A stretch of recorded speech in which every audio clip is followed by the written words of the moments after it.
Unlock the sonic power that drives every progressive house anthem. It all starts with the bass. Today, we're diving deep into crafting that signature, floor-shaking progressive house bassline. Let's get started by understanding the core elements we need to build our sound. First, we'll build our bass from the ground up using synthesis. For progressive house, a pure sine wave is often the perfect starting point. It provides a clean, fundamental tone that will be our foundation. We'll focus on a slightly lower mid-range frequency, around 90 to 120 Hz, to give us that warm, grounding feel.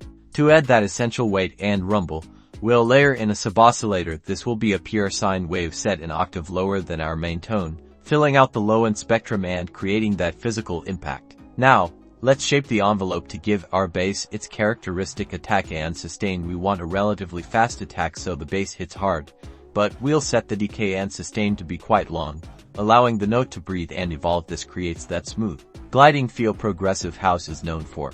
Next, equalization is crucial for shaping our bass's character.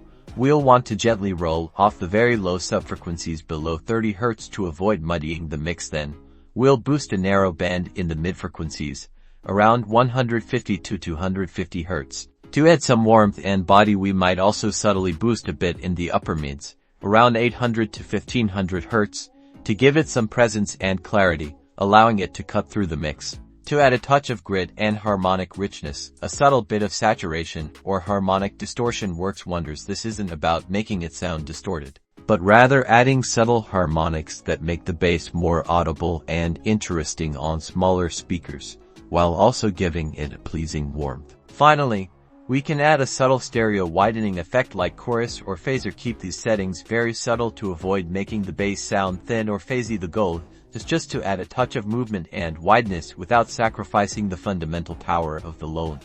By combining these synthesis, EQ, and effect techniques, you've crafted a progressive house bassline that's deep, resonant, and ready to move. Any dance floor. Experiment with these techniques and make it your own.